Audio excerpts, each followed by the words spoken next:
Hello everyone, कैसे हैं आप सभी। उम्मीद करता हूँ कि आप सभी अच्छे होंगे। दोस्तों मैकटेक क्लासेस में आपका स्वागत है। दोस्तों मैकटेक क्लासेस में हमने पिछले जो पढ़ा था कूलिंग सिस्टम में कूलिंग सिस्टम की एयर कूलिंग सिस्टम की सीरीज भी हमने देख ली।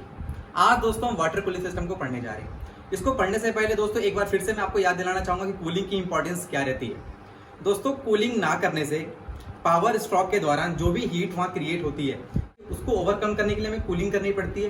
दोस्तों अगर हम उस एक्स्ट्रा हीट को कम करने के लिए अगर कूलिंग ना करें, अगर कूलिंग की वहां पर कोई भी फैसिलिटी ना हो तो गाइस उससे क्या होने वाला है, थर्मल डिफॉर्मेशन। मींस जो भी हम कंपोनेंट्स वहां यूज करने जा रहे हैं उनका मेल्टिंग पॉइंट से ज्यादा वहां पर हीट क्रिएट हो जाती है गाइस। तो मेल्टिंग पॉइंट कम है और हीट ज्यादा हो गया तो ऑब्वियसली कंपोनेंट्स फेल हो जाएंगे, तो इसे टेम्परेचर फेल्योर भी कहते हैं गाइस। दूसरा रहेगा गाइस लुब्रिकेशन सिस्टम जो हमारा है उसके जलने का खतरा। मींस लुब्रिकेशन की कमी हो जाती है, लुब्रिकेशन की लाइफ कम हो जाती है। हीट ज्यादा होने से लुब्रिकेशन की लाइफ कम हो जाती है। चूंकि लुब्रिकेशन की लाइफ कम हो गई तो लुब्रिकेशन की लाइफ कम होने से जो हमारे सिलेंडर में पिस्टन और सिलेंडर का जो अरेंजमेंट होता है वहां पर चूंकि उसे रेसिप्रोकेटिंग मोशन करना होता है और भी कंपोनेंट से कनेक्टिंग रॉड क्रेंकशाफ्ट जुड़े होते हैं आपस में, सारे इन सब के बीच में जो मोशन होता है उसमें फ्रिक्शन क्रिएट हो जाता है। जैसे ही फ्रिक्शन क्रिएट होगा तो ऑब्वियसली गाइस इनके बीच में क्रैक आने के चांसेस बन जाएंगे और इसके साथ साथ पिस्टन रिंग के घिसने के चांसेस बन जाएंगे। दोस्तों अगर पिस्टन रिंग घिस जाता तो गाड़ी के सीज होने का भी खतरा बना रहता है गाइस। अगर हायर टेम्परेचर हो जाएगा तो हमारे इंजन की वॉल्यूमेट्रिक एफिशिएंसी जो हो जाती है वो कम हो जाएगी गाइस। तो कुछ ये हमारे कूलिंग के नीड्स थे गाइस। इसी क्रम में आज हम पढ़ने जा रहे हैं वाटर कूलिंग सिस्टम। दोस्तों मैंने वाटर कूलिंग सिस्टम का एक ब्लॉक डायग्राम आपको बनाकर दिखाने की कोशिश की है। इसके थ्रू मैं आपको पूरे प्रोसेस को समझाऊंगा गाइस। जो वाटर कूलिंग सिस्टम होता है इसमें जो वर्किंग मीडियम होगा ऑब्वियसली नाम से पता चल रहा है वाटर। इसमें होता क्या है गाइस, आप देख सकते हैं मैंने ये सिलेंडर बना रखा है और सिलेंडर के बगल से गाइस ये पूरी एक जैकेट है। मैं आपको केवल अभी जो इसके कंपोनेंट्स है उसको समझा रहा हूँ। ये पूरी एक वाटर जैकेट है, इससे एक हॉस पाइप निकली है, हॉस पाइप से थर्मोस्टेट वाल्व लगा हुआ है और नीचे एक वाटर पंप है। थर्मोस्टेट और वाटर पंप का एक सीधा कनेक्शन भी है जिसे बाईपास पाइप भी बोलते हैं और इसके आगे रेडिएटर लगा है, अपर टैंक लोअर टैंक, और इसके बीच में रेडिएटर ट्यूब्स लगे हुए हैं गाइस जिसमें वाटर का आवागमन लगा रहता है।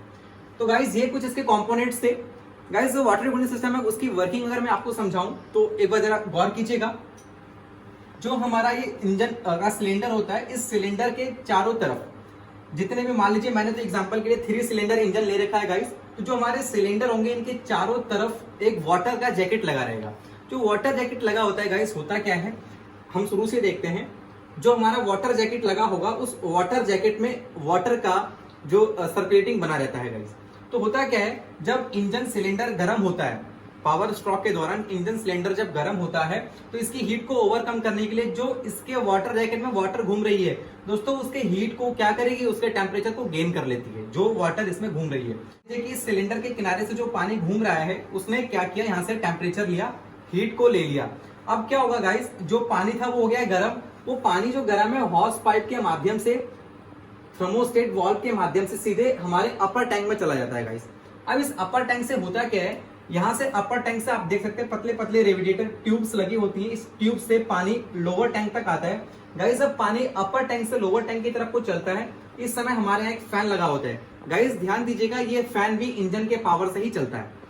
ये फैन भी हमारे इंजन के पावर से चलता है। जो फैन चलता है गाइस, ये क्या करता है, ये फैन के चलने से एक हवा यहाँ से जाती है, वो हवा क्या करेगी, इसके साथ कन्वेक्शन करेगी। मींस रेडिएटर ट्यूब के बगल से जब गुजरेगी तो ऑब्वियसली रेडिएटर ट्यूब्स में जो पानी गर्म बह रही है, हवा मतलब पानी की गर्मी को हवा लेकर चली जाएगी। फिर से समझिए गाइस, जैसे ही इस फैन से हवा निकलती है तो जो हमारा रेडिएटर का अपर टैंक है जिसमें हॉट वाटर भरा हुआ है गाइस, उस हॉट वाटर को जो रेडिएटर ट्यूब से नीचे की तरफ आ रहे होते हैं तो फैन की हवा जब इसके पास से गुजरती है, क्योंकि हवा का टेम्परेचर ऑब्वियसली कम होगा हॉट वाटर से, तो हॉट वाटर के पास से जब हवा गुजरेगी तो कन्वेक्शन के थ्रू वाटर के टेम्परेचर को हवा लेकर आगे को चले जाएगी।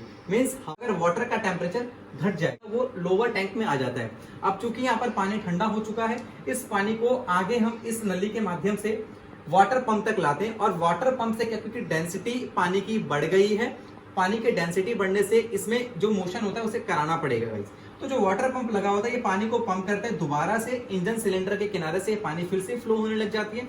दोस्तों यही पानी जो ठंडी होकर आई थी, ये या पानी या कूलेंट जब हम जो भी हम यूज कर रहे हैं तो कूलेंट जो है वो इसके सिलेंडर के फिर बगल से सर्कुलेशन करने लग जाएगा और इसी प्रकार दोबारा ये चला जाएगा, दोबारा से लोअर टैंक में आ जाएगा। गाइस इसमें एक बहुत ही इंपॉर्टेंट चीज थर्मोस्टेट वाल्व, इसके फंक्शन को समझते हैं गाइस जब हमारा इंजन वर्किंग में होता है, अगर हमारे गाड़ी का टेम्परेचर 90 डिग्री सेंटीग्रेड से, हमारे इंजन का टेम्परेचर 90 डिग्री सेंटीग्रेड से अगर कम होगा, तो जो थर्मोस्टेट वाल्व है गाइस, जो थर्मोस्टेट वाल्व है, जो ये पानी सर्कुलेट होकर जा रही है, इसे अपर टैंक तक भेजने से रोक देता है।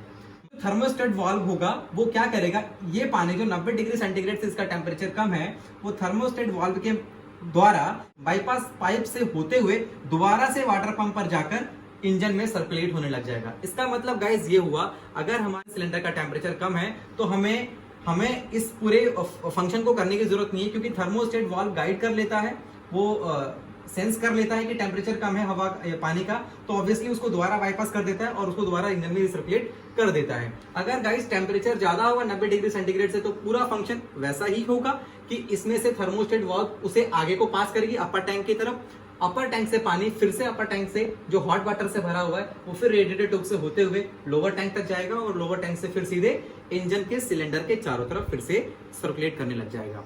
दोस्तों ये मैंने आपको वाटर कूलिंग सिस्टम की पूरी फंक्शन समझा दी है। वाटर कूलिंग सिस्टम में कई प्रकार होते हैं दोस्तों। जो पहला सिस्टम होता है वाटर कूलिंग सिस्टम के टाइप्स में, वो होता है हुपर कूलिंग सिस्टम। दूसरा हो गया आपका थर्मोसेफन सिस्टम, जिसको मैं अभी बताऊंगा चूंकि बहुत इंपॉर्टेंट सिस्टम होता है। और जो तीसरा होता है डायरेक्ट या नॉन रिटर्न कूलिंग सिस्टम। दोस्तों ये वाटर कूलिंग सिस्टम के टाइप्स होते हैं। दोस्तों आइए मैं आपको थर्मोसाइफन सिस्टम को पूरी तरह समझाता हूं। तो थर्मोसाइफन सिस्टम के लिए भी मैंने एक डायग्राम बना रखा है गाइस, आप देख सकते हैं इस डायग्राम को भी।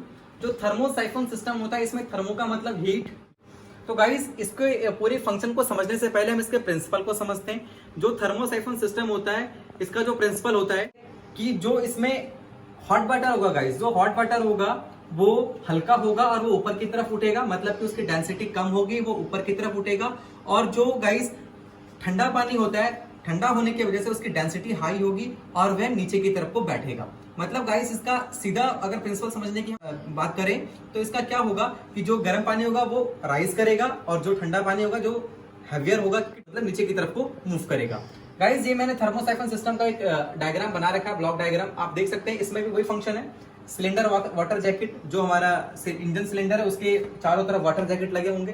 दोस्तों होता क्या है, उस वाटर जैकेट से आप देख भी सकते हैं, मैंने टेम्परेचर के हिसाब से मार्कर का भी यूज कर रखा है, रेड मार्कर और ब्लैक मार्कर का। सिलेंडर वाटर जैकेट के बगल से जो सर्कुलेशन पानी का होता है, मान लीजिए अभी गाड़ी चल रही है, अब यहाँ हीट होगी क्रिएट, ऑब्वियसली हीट क्रिएट होगी, तो पानी क्या होगा, गर्म होकर जब निकलेगा तो आप देख सकते हैं, मैं ये सिलेंडर है, इसके साइड से ये पानी जो निकल रही है हमारी, इसकी गर्मी को लेकर निकल रही है। अब चूंकि मैंने बोला था कि जो थर्मोसाइफन सिस्टम होता है, इसका जो प्रिंसिपल होता है वो क्या होता है कि जो मतलब गर्म पानी होगा वो हल्का होगा और वो राइज करेगा, और जो ठंडा पानी होगा वो भारी होगा, वो डाउन की तरफ, नीचे की तरफ को जाएगा। अब ऑब्वियसली गाइस जब ये पानी गर्म होगी तो ये हल्की हो जाएगी, डेंसिटी कम हो जाएगी, तो ये ऊपर की तरफ को मूव करेगी। आप देख सकते हैं इसमें अपर हाउस पाइप कनेक्शन भी है, इसके माध्यम से, अपर हाउस पाइप के माध्यम से ये कहाँ जाएगी, अपर टैंक में जाएगी। जब गाइस ये अपर टैंक में जाएगी तो यहाँ क्या होगा, टैंक सिस्टम से पानी, फिर वो हॉट वाटर क्या होगा, इस पूरे रेडिएटर ट्यूब के बगल से, ये फिन्स लगे होते हैं गाइस, इसमें फिन्स लगे होते हैं, इसके बगल से ये नीचे की तरफ को मूव करेगा। जब ये नीचे की तरफ को मूव कर रहा होता है गाइस, तो फिर फैन से जो हवा आएगी वो कन्वेक्शन के थ्रू इस रेडिएटर ट्यूब जो फिन्स है उनके पास से जब गुजरेगी हवा, तो ऑब्वियसली हॉट वाटर के टेम्परेचर को लेकर जाएगी। तो मतलब हॉट वाटर क्या हो जाएगा, कोल्ड। जब वो कोल्ड वाटर हो जाएगा तो उसकी डेंसिटी बढ़ जाएगी और वो नीचे की तरफ को आ जाएगी। आप देख सकते हैं जो पानी है वो नीचे की तरफ को आ रही है, एरो के माध्यम से आप देख सकते हैं। और जैसे ही पानी नीचे आएगी उसकी डेंसिटी बढ़ चुकी होगी गाइस। अब क्या होगा, जब इसकी डेंसिटी बढ़ गई होगी तो यहाँ से इसको दोबारा से लोअर हाउस पाइप कनेक्शन के थ्रू दोबारा से सिलेंडर वाटर जैकेट में डालते हैं और इंजन सिलेंडर के जो टेम्परेचर होता है उसको फिर से ओवरकम करता है। तो गाइस ये आपने देखा जो मैंने वाटर कूलिंग सिस्टम का एक आपको ब्लॉक डायग्राम भी दिखाया। इसके अलावा एक इंपॉर्टेंट जो इसका टाइप होता है थर्मोसाइफन सिस्टम, उसके बारे में ही बताया।